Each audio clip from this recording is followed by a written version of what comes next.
Hi friends, I wonder if you are facing some kind of spiritual battle right now. I know that the further along I get in my writing ministry, I fight them constantly, usually before, during, and after something big. And maybe that's what you're facing right now.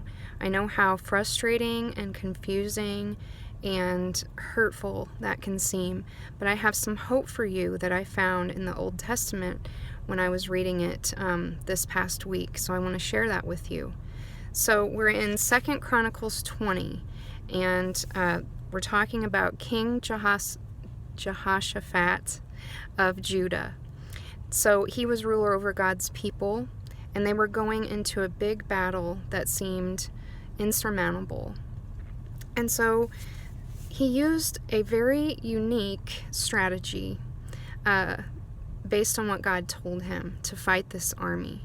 So I want to read starting in verse 21 about what the king decided to do as he faced these armies.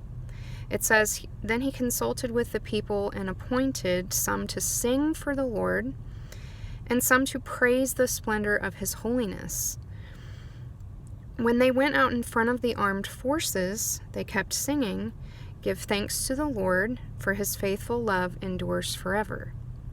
Now watch this. In verse 22 it says, "The moment they began their shouts and praises, the Lord set an ambush against the Ammonites, Moabites, and the inhabitants of Mount Seir who came to fight against Judah, and they were defeated." Now we know that songs and shouts don't literally defeat our enemies, our spiritual enemies, our actual enemies. But what they do is they put us in a position of submission to God, a position of trust in Him to go ahead and win our victories for us. It's admitting that we don't have the power in ourselves to win those battles, but we're trusting that God will do that. And then when we take a posture of praise and worship going into a battle, then God gets all the glory for that.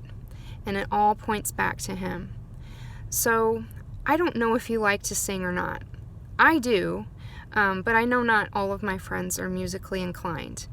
But what I'm trying to encourage you today is to take this scripture and apply it, and just maybe in the shower or in your car or someplace private, just sing some praises to God. You might want to actually go to this verse in 2 Chronicles 20:21 and just make up your own little tune to give thanks to the Lord, for his faithful love endures forever. I mean, that is what won this battle for the Israelites, and it can do that for you too. So I hope that encourages you in whatever battle you're facing, and you can message me if you want, and I will be happy to pray for you in whatever battles that you're going through at this time. Bye.